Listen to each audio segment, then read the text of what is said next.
Hey,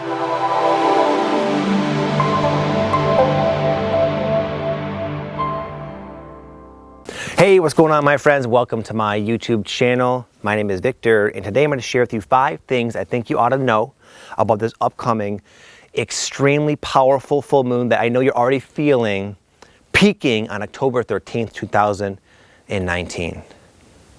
The main theme for this full moon that I'm picking up very strongly is 2 words: going beyond, moving beyond, stretching beyond the former self that might at this point in your life feel like it's holding on for dear life. This comfortable, familiar, known version of ourself that is being heavily confronted with the new life that is beginning to unfold before us due to the powerful momentum we've all been putting out there and creating with our transformative efforts over these years. So you might feel like you're being stretched.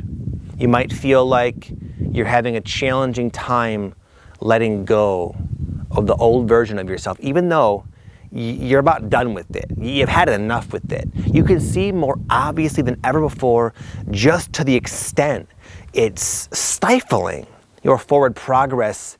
It's constricting your ability to be happy and joyful in the moment. It's interfering with where you want to go. And yet, it can be tough to let go of the old self, because as we get close to our dreams, as we get to a point where we're ready to break through to this new version of us, the old self, the ego, it flares up and it roars louder than ever before. But on the other side of those roars that when you look closely, it comes from a little kitty cat in the shadows anyway. On the other side, it's all good. It's good to be on the other side. When you get to the other side of this, which you all will, which we're all doing right now together, you will feel for the first time truly liberated from at least a big chunk of the old self that's relevant to releasing because of where you're going now in your life. It'll give way to a tremendously greater amount of joy and expansiveness, all the qualities of your true spirit that are temporarily seeming to be smothered by this old self who's struggling to hang on right now. Playfulness, happiness, joy, presence, consciousness, compassion, all of this is emerging. All of it's already been there, but what's happening is the full moon is removing all that is obscuring it, okay? I know after all that it was a bit vague. I'm going to go ahead now, as I always do, my friend, and break this down into 5 more specific themes that will give a lot more clarity to what I just said, but also really help you row through these very powerful and sometimes challenging energies so that you can also break through to the other side. Before I get into this, I do want to let you all know right now, if you don't watch the whole video, I want you to understand if you're feeling really challenged, more so than usual. We're always challenged. If you're feeling more challenged than usual right now, and maybe in even a darker place where you're feeling kind of hopeless, where you're feeling like it's just like sometimes life can seem it's stacking up obstacles that are seemingly insurmountable. That's all normal. That's all to help you in ways that I'll get into in the video, but I just want you to know that you're not alone. I was going through this this last 4 or 5 days. I finally feel good today, but I wanted to put this in there. Just anyone who's struggling right now, just hang in there. You're rolling with this powerful wave of transformation right now, and it's going to be worth your while, and you already know that intuitively. Number 1, without further ado, feeling extra empathic. I know you're an empath. I know you're already very empathic, very sensitive, and a lot of the videos I talk about empaths probably make perfect sense to you, but I'm saying now, with this full moon, you very well might feel more empathic than usual. This has been happening for me. I've gotten to a point where I don't really struggle so much with the empathic issues that I once did, feeling overwhelmed by other people's moods and energies, taking them on as myself, all that discernment. I've gotten to a good place with it after like 15 years of work. But just the other day, I was in an elevator. My wife and I stayed at this hotel in Las Vegas for like a date night. And we were in this little elevator going up to our floor. And as we were going up, there's a pretty tall building. People were kind of coming into the elevator as we stopped. And it got to a point where there's probably like 5 or 6 people in this elevator. And it was just so uncomfortably obvious to me how uncomfortable everybody was. Just being crammed with a box full of strangers. Everybody didn't want to be seen. They didn't want to be heard. They were keeping their head down and wanting to kind of get off to where you could just I could just feel the tension. I could feel the strong desire to get the heck out of the elevator. And so what? I could observe that sort of visually, but I could feel it. I could feel people's anxiety. And then for the first time in a while, I felt it like it was my own. It got to a point where I was like, man, I need to get the heck out of this freaking elevator because I'm bugging out as well. So a simple, silly elevator ride was it gave me the idea to share about this honestly, because I know other people might be experiencing that in a more intense situation. But if you're feeling more sensitive to the outside world, it's okay. It's temporary. You will adapt. And in this reading, you will soon see how it's serving you and how it's so essential for this epic change you're going through right now. Number 2, growing pains. We're growing and again expanding and stretching so quickly right now that there is a degree of discomfort that comes along with it. Very similar to my daughter Maya. I remember when she was like 5, 6, 7 years old, she would complain sometimes of her legs or her knees hurting her. And we just knew, well, it's growing pains, honey. Your legs are growing at a rate they're just not used to. You're changing, evolving, growing so quickly that it's uncomfortable for your body. That's a perfect metaphor for how it might feel right now. Even though you're going above, you're going beyond, you're transforming into this beautiful version of yourself that you've yet to experience. Hasn't happened yet. You're molding into this more realized version of yourself who knows themselves in spirit as awesome. And that's so positive, but it's happening so quickly. The planet right now is going through an increasingly accelerated ascension, a transformation, a raising in frequency. But the way it's going down is like this. It's not like there's this static speed.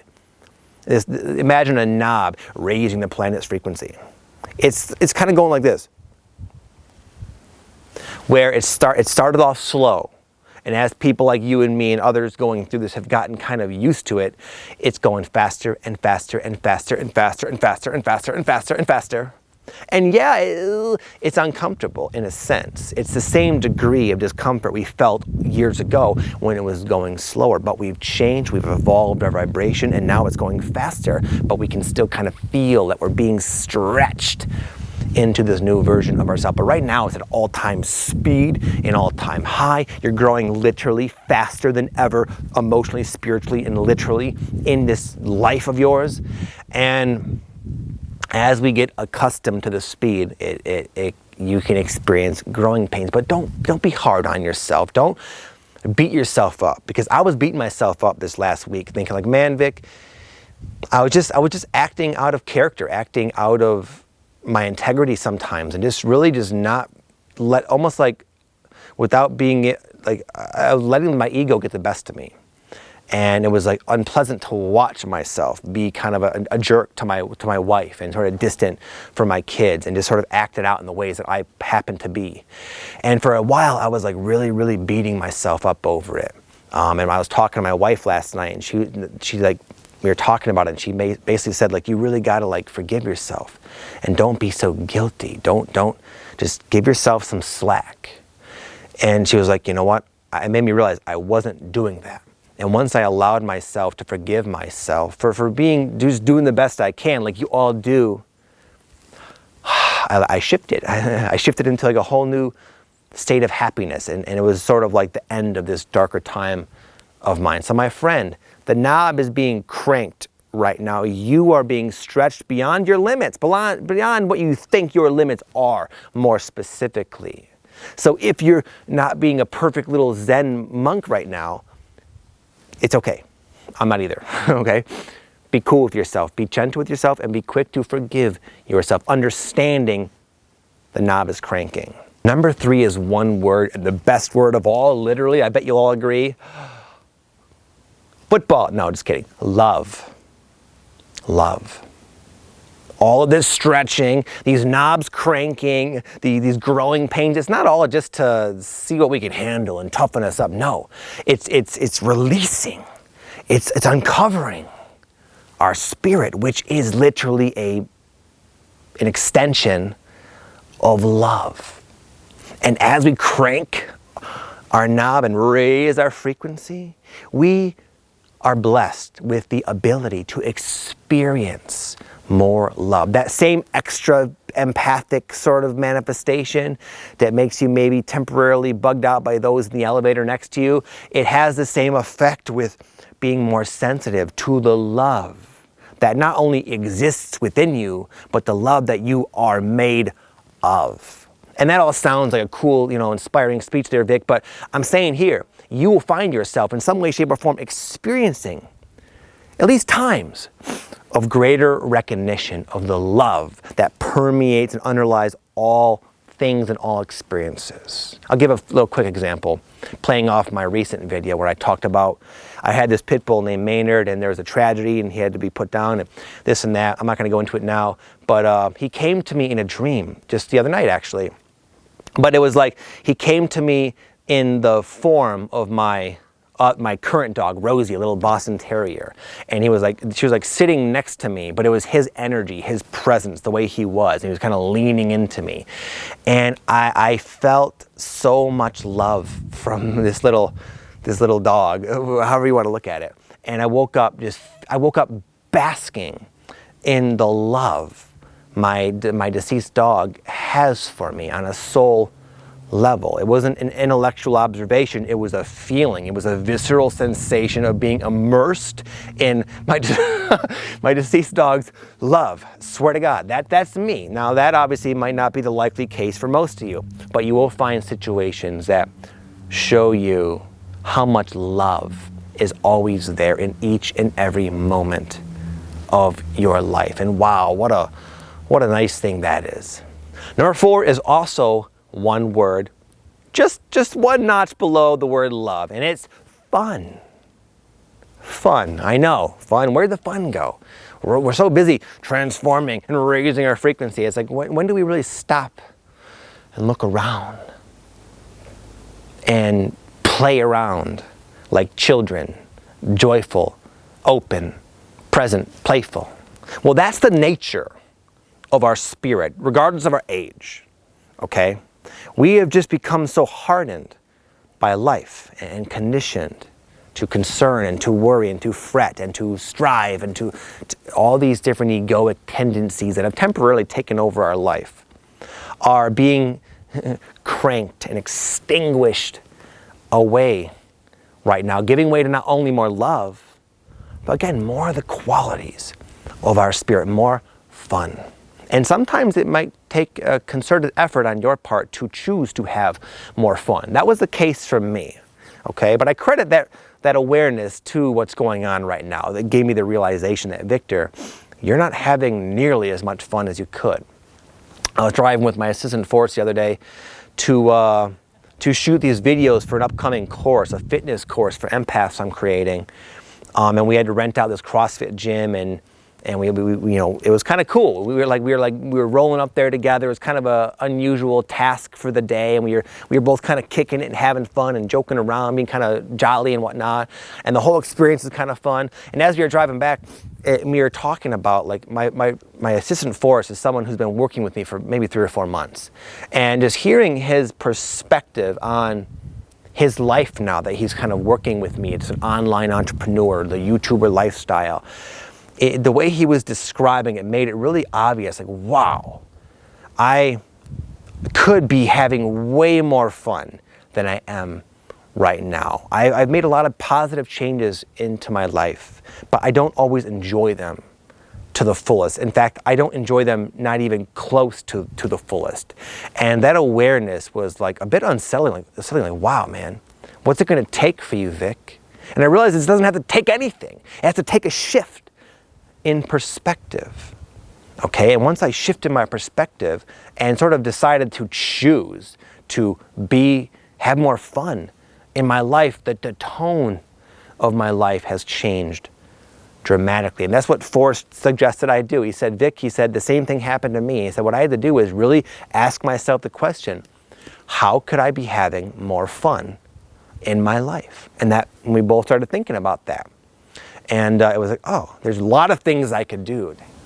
So my friend, I invite you to ask yourself, how could you be having more fun in your life? I bet if you pose that question to your mind, to yourself, you might be surprised at just how many opportunities there are to have fun in your life.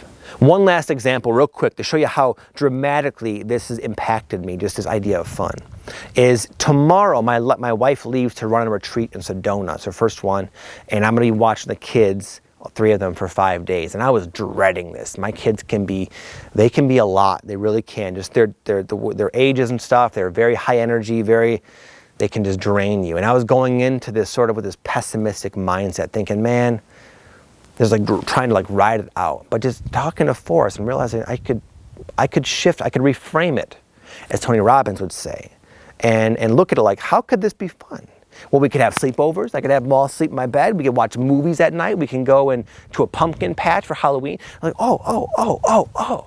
With this new perspective, all these fun ideas have spilled in to my life. So anyway, that's my little story for that. I'll go ahead and move on now. And lastly, number 5, breakthrough.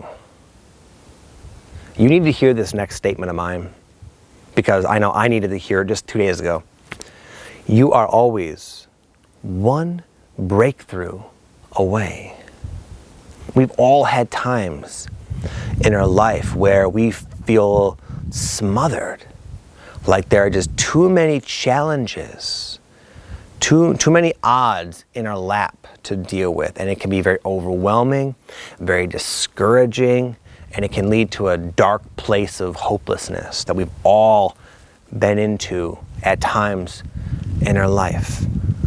But we are literally only one breakthrough away from shifting out of all of it. Not magically, no. One spiritual breakthrough, which you can expect with this full moon, is all that's required to create the shift in your consciousness, where you can start to reframe everything in your life in a new way, from a new resourceful vantage point, from a newly connected perspective, and from this greater alignment with the true you that this full moon is allowing to happen. You can start to pull out of whatever obstacle you attracted into your life that your higher self thought would be perfect for causing a great transformation. The obstacle, that the things on the outside are really they're not as real as they seem. And they're just props. They're designed to reveal your potential to yourself. Okay? But when you have that breakthrough, that spiritual breakthrough, these situations tend to have a way of resolving themselves. Okay? Just wanted to share that with you. The other day, I was in a very dark spot. I was driving in my truck, just feeling miserable. Really, like, I'm hesitant to how honest I want to be here, but I would say a very, very dark place. And I was like annoyed that I was stuck in. And I was just really dark spot. Imagine, okay? Won't go further. I was driving, and all of a sudden my head, for no reason at all, no provocation, it was darted to the left and up like this. Almost like where it hurt my neck. I just, like someone pulled a string. And what did I happen to see? A huge building with this thing on the sign that said, "One breakthrough away." I needed to hear that at that time because I believed it. It resonated. I knew it was true, even though I was sulking. I was like, yeah, I know. Okay, let's do this. Right? You, my friend, are only one breakthrough away. Okay, that's my message for you for the full moon. I hope you enjoyed it. I hope you benefited from it. And I wish you well on your journey, my friend. You have an amazing day, a fantastic journey. And kudos to you for keeping up the good fight. Because I constantly find myself surprised by life, surprised by just where this awakening has taken me. And whenever I think I've seen it all, life shows me that I ain't seen nothing yet, okay? But that keeps life fresh and exciting. That keeps us growing and transforming and evolving and just really creating this wave of success for others to follow themselves. It's a beautiful thing, and I thank you for being a part of it. Have an amazing day, fantastic full moon. Namaste.